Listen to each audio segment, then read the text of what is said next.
The Fox 29 10 o'clock news starts now. We've got you covered. Take 2 steps to your right. Come back. Driver, walk straight back.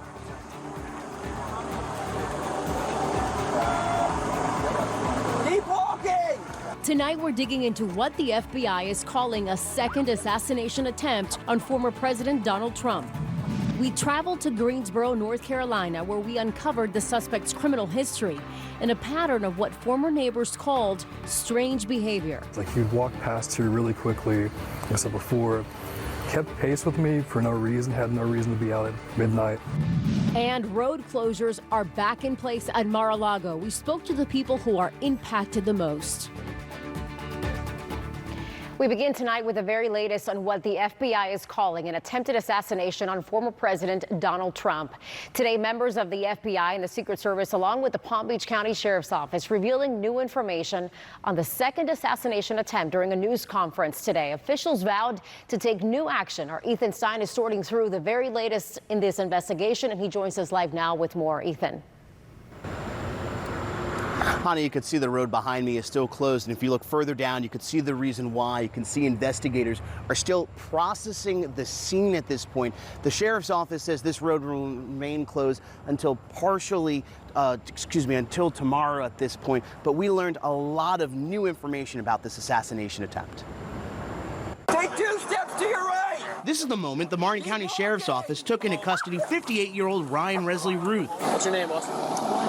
Ryan? One day after he was taken into custody, Ruth appeared in federal court, where he appeared to be laughing and smiling as he faced weapons charges. The FBI, Secret Service, and the Palm Beach County Sheriff's Office say cell phone data shows Ruth was around Trump International Golf Club for about 12 hours Sunday. Officials say the president has the highest level of protection, but it didn't sweep the area. I tried to get answers on why that didn't occur. Was that a miscommunication then, being that President Biden ordered the highest level of protection? So here's the deal. When it comes to Secret Service protection, we provide the highest level. And the president wasn't even really supposed to go there. It was not on his official schedule.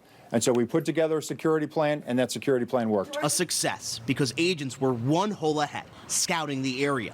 Then an agent spotted Ruth's AK-47 peeking through the bushes and fired. The suspect never fired his weapon or saw Trump. Things that have been put in place as a result of what happened 60 days ago, those elements are working, and that demonstrates the redundancies that we have. Look, that's a big golf course. There's no way to surround that thing. Sheriff Rick Bradshaw told our Michael Williams the man was able to get away, but it was able to track the man down after a citizen got a photo of the getaway car. That citizen that saw that guy run into the car and thought something was strange took his camera on the cell phone, took a picture of the car and a picture of the tag. That was the game changer. The suspect vehicle is a black Nissan Xterra. That led to this: be on the lookout notice for a black Nissan, leading to a shutdown of a local highway. Viewer video shows the armada of law enforcement engaging. 2 steps to your right. About 15 minutes later, Ruth is captured and arrested in Martin County. Suspect's demeanor I would describe as having a relatively calm, flat affect. He was not displaying a lot of emotions, never asked what is this about. Then, the Palm Beach County Sheriff's Office flew in the witness who took a picture of the getaway car to identify Ruth, ending the manhunt. As of this moment, Ruth faces up to 20 years in federal prison and a $500,000 fine. He's expected to be back in court next Monday. In Palm Beach County, Ethan Stein, Fox 29 News, we've got you covered. Ethan, thank you. Again, this is the second apparent assassination attempt against former President Donald Trump in about 2 months, and now raising new alarms about whether the Secret Service can adequately protect the former president, even though he's not in office. The acting Secret Service director acknowledged the agency's struggles, but praised his agents during a news conference today.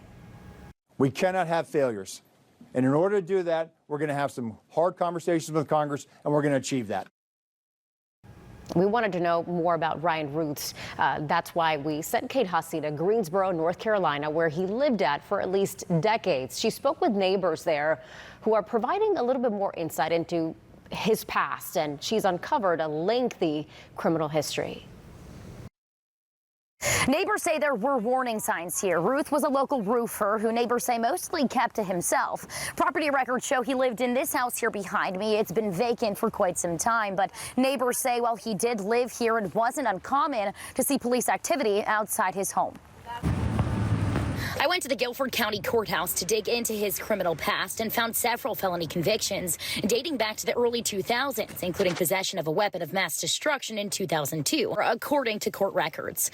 According to local media reports, Ruth was arrested in 2002 for barricading himself inside United Roofing, a company that shares the same address as Ruth and many of his relatives. News reports at the time of the incident show after the barricading incident, Ruth was charged with the same convictions I uncovered, but I'm still working to confirm that connection. I was really surprised when they told me that. Elaine Mungo, Ruth's next-door neighbor, couldn't believe he's a suspect in an assassination attempt, telling me he was always quiet and reserved. Were they a nice family? Did they seem normal?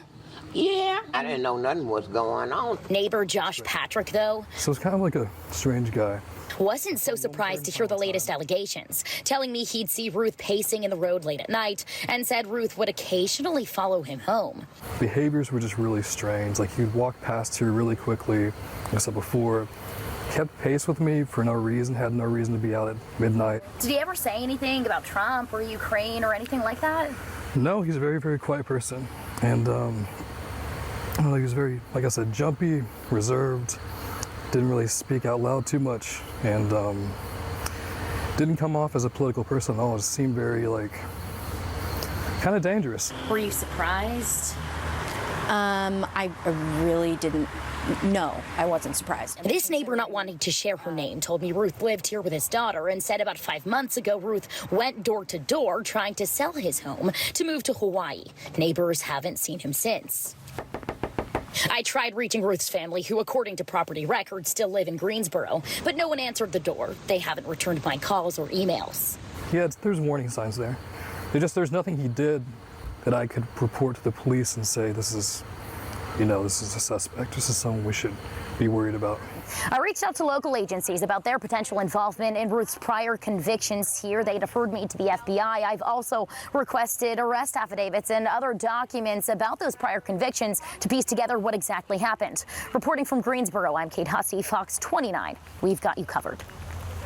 Security is, of course, tighter around former President Donald Trump's Mar-a-Lago home following Sunday's apparent assassination attempt. Fox 29's Zelali Solache joins us now to break down the security changes and how people living in the area will be impacted.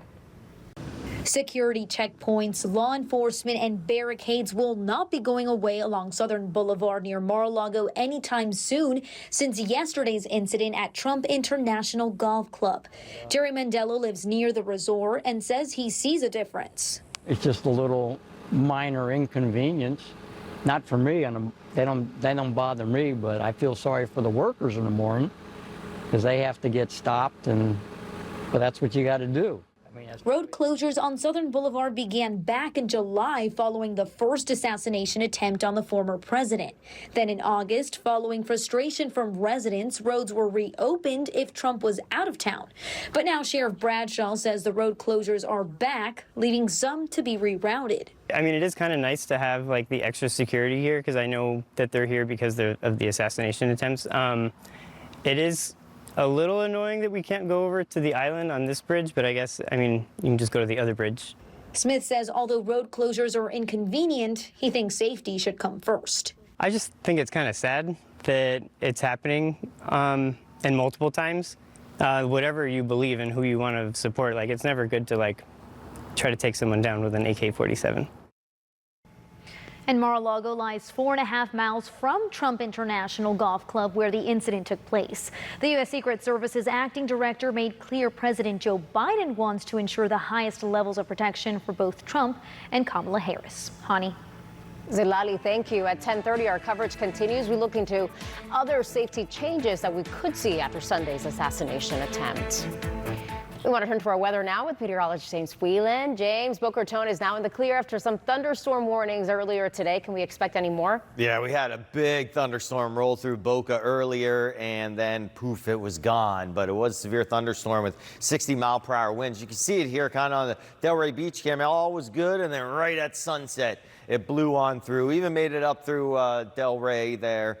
as we went into the evening. But now you can see South County, all of Palm Beach County is quiet. A little bit of sprinkles into Martin County, but we're watching these thunderstorms up here just over the county line into Brevard County, but it could clip Fellsmere and maybe Sebastian here before the evening's up. Temperatures currently in the low 80s. It's still pretty muggy out there, and low temperatures tonight will be in the mid to upper 70s. A few showers still possible through the night. Low 90s for highs tomorrow. Another warm, humid day. Isolated showers and thunderstorms tomorrow afternoon. Not everybody's going to see them. Still a little bit active in the afternoon. And it does look like we hang on to some rain chances here as we go through the week. I'll detail that in the 7-day forecast. Plus, we'll take a look at the tropics coming up. James, thank you. Next on Fox 29, Palm Beach County Sheriff Rick Bradshaw answering our questions firsthand, what he is saying about the very active investigation.